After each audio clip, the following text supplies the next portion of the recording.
I just went over to this guy and this is a giant image. I just right clicked and did copy image and then brought it in on top. And this seems a little too, I think maybe, I don't know what's going on, but he just seems a little too saturated. So I'm going to bring down the saturation a little more. I click on that. Looks a little better to me. Okay. So let's take, I copied that cracked ground thing and I'm just going to hit Control V. There we go. And I'm going to put it on top of his face.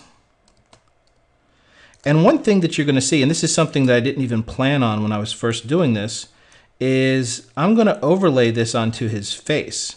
But all these little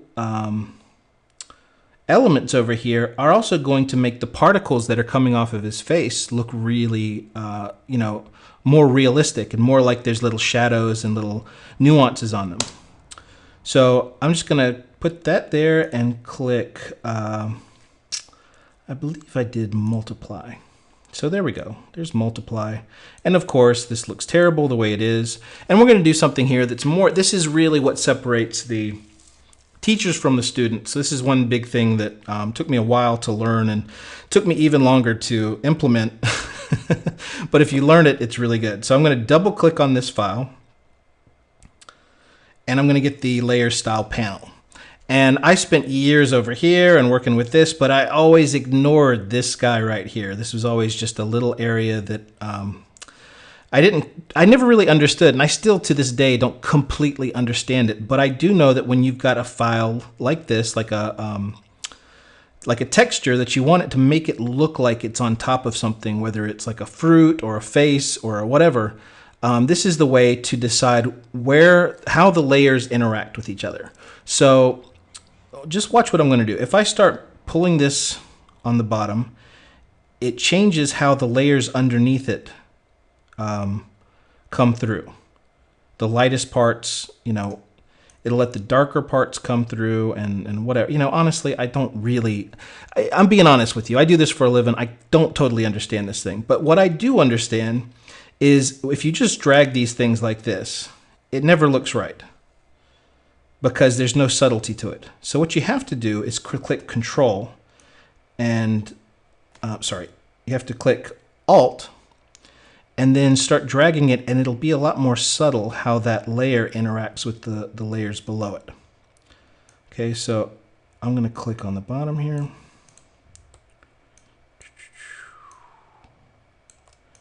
All right, something just happened. What the hell just happened?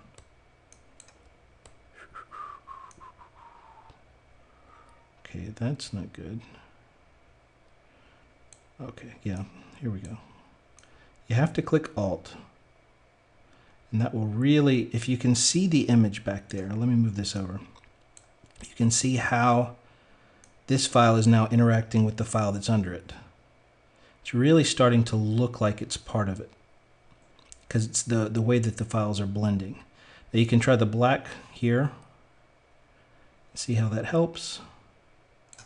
But honestly, folks, I just get in here and I see what happens. And it's the same thing with blending layers.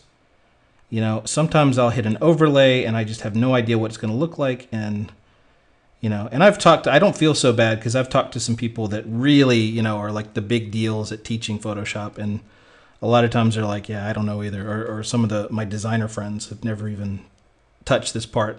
I'm like, so it doesn't make me feel that bad. So I'm going to click OK. Just look here and you can see kind of what I did. I'm just seeing how this layer interacts. And I think that looks pretty good. I'm just going on feel. I'm just kind of looking at what it's doing to my image. And so I'm going to click OK. And I'm actually going to click Control Shift U and make that a black and white and grayscale image. And now I'm going to go to my my alpha channel, and I'm just going to make a gradient. So that's only going to be on one side.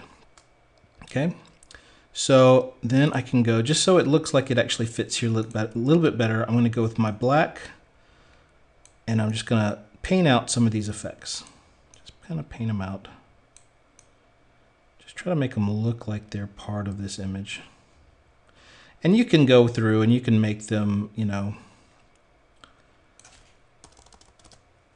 you can puff them out, you can do all kinds of effects and everything, but I just wanted to have something on here that made it look like the guy's face was kind of cracking or whatever.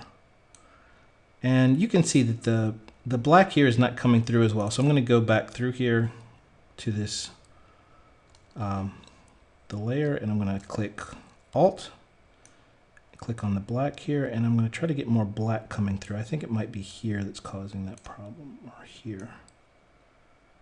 But something is causing the blacks not. There we go. Okay, so there we go. All right, and I'm just going to draw black in here. Again, we're doing flow. I can bring down the flow a little more, so it just doesn't look like you're using a brush. Okay, that's pretty good. Okay, now another thing I was doing while I was looking at this, I was like, for whatever reason, I just wanted to have like a slight